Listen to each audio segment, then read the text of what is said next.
Assalamualaikum warahmatullahi wabarakatuh.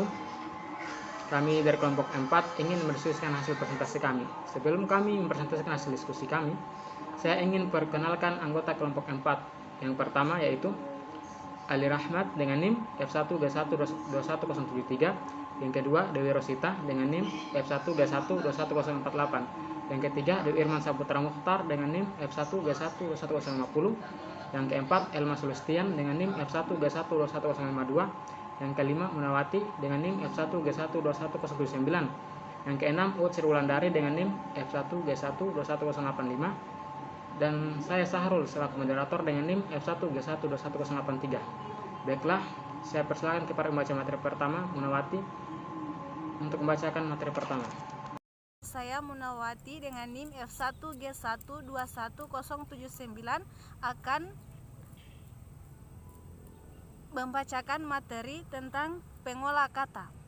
Pengolah kata adalah suatu program aplikasi yang dirancang khusus dan memiliki sebagai alat bantu untuk pembuatan sebuah tulisan atau dokumen pada komputer. Dahulu pengolah kata yang dikenal dan banyak digunakan adalah WordStar dan WordPerfect.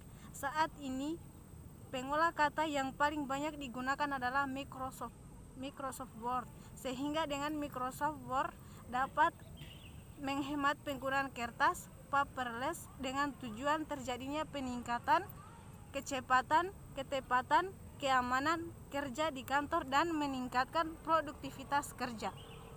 Berikutnya, peralatan kerja dengan Word.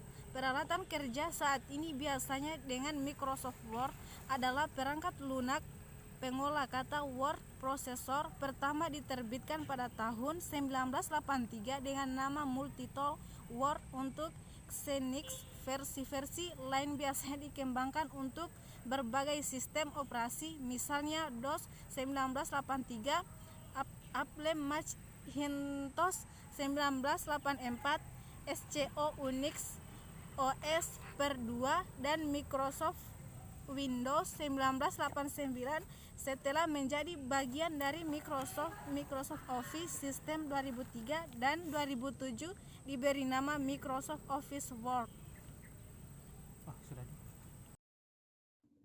Oke, Bismillahirrahmanirrahim. Assalamualaikum warahmatullahi wabarakatuh. Perkenalkan, nama saya Dewi Irman Saputra Mukhtar dengan NIM F1G1211050 akan membawakan materi yang berjudul Sejarah Desktop Publishing. Penerbitan desktop pertama kali dikembangkan di Xerox PARC pada 1970-an. Klaim yang kontradiktif menyatakan bahwa penerbitan desktop dimulai pada tahun 1983 dengan program yang dikembangkan oleh James Davis di sebuah surat kabar komunitas di Philadelphia. The Macintosh Platform, komputer yang diperkenalkan oleh Apple dengan banyak kemeriahan pada tahun 1984. Pada awalnya, Mac tidak memiliki kemampuan DTP.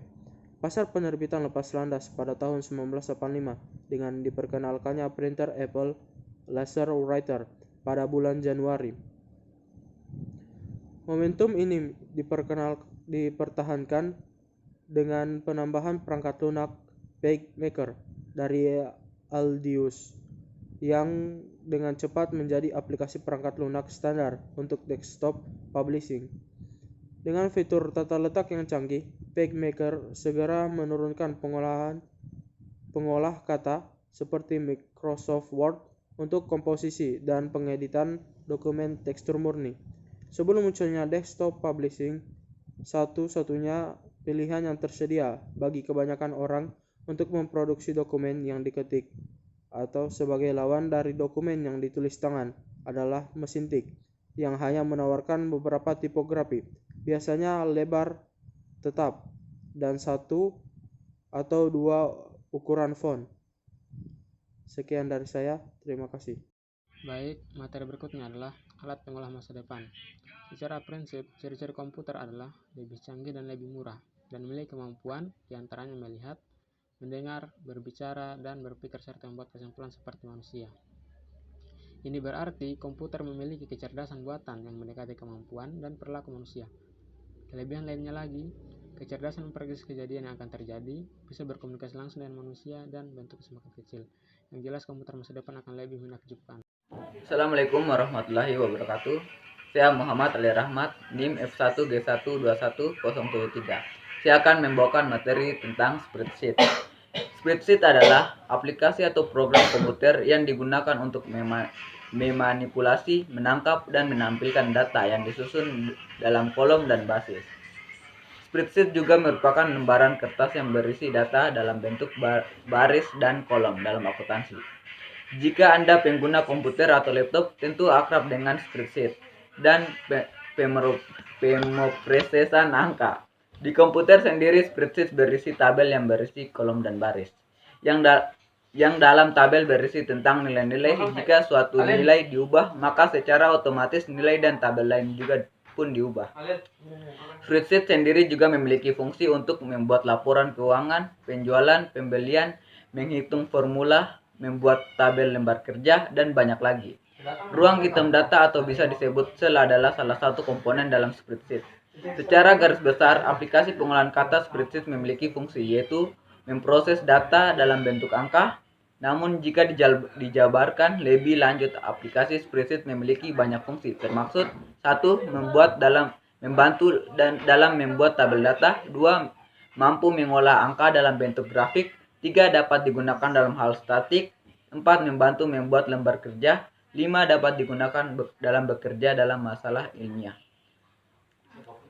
6. Dapat digunakan untuk mengolah data disertai dalam database, grafik, formula, dan sebagainya. Software statistik adalah software yang mampu mengintegrasikan, menganalisis, dan menafsirkan sejumlah besar data dalam kerangka kerja statistik.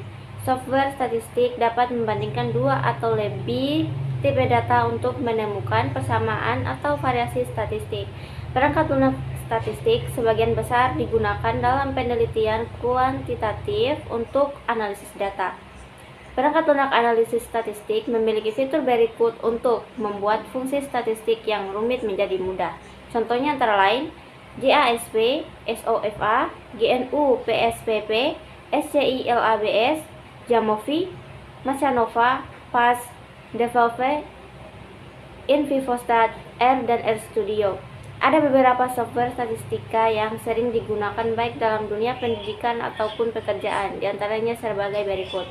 Yang pertama, SPSS, yang kedua Minitab, yang ketiga SAS, yang keempat Lisrel, yang kelima Amos, yang keenam FVFs, yang ketujuh R Software, dan yang terakhir Stata. Sekian. Materi selanjutnya yaitu statistik dan data analisis. Statistik dalam arti sempit, statistik berarti data ringkasan berbentuk angka atau kuantitatif. Dalam arti luas, statistik adalah ilmu yang mempelajari cara pengumpulan, pengolahan atau pengelompokan, penyajian dan analisis data, serta cara pengambilan kesimpulan secara umum berdasarkan hasil penelitian yang tidak menyeluruh. Data analisis diartikan sebagai upaya mengolah data menjadi informasi sehingga karakteristik atau sifat-sifat data tersebut dapat dengan mudah dipahami dan bermanfaat untuk menjawab masalah-masalah yang berkaitan dengan kegiatan penelitian. Tujuan data analisis: mendeskripsikan data, membuat induksi atau menarik kesimpulan. Materi selanjutnya visualisasi ilmiah.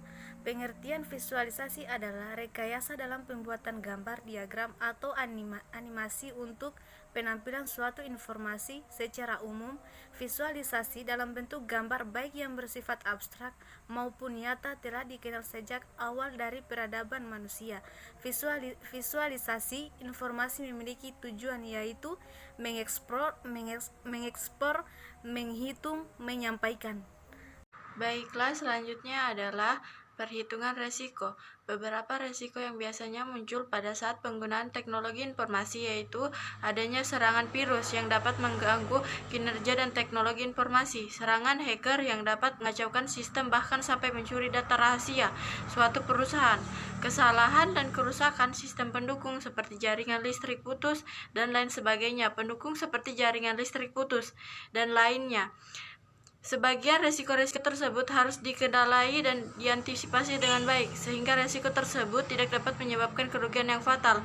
Dalam menghadapi atau ancaman terjadi, perusahaan berharap mendapatkan solusi dalam hal mengurangi tingkat kemunculan resiko.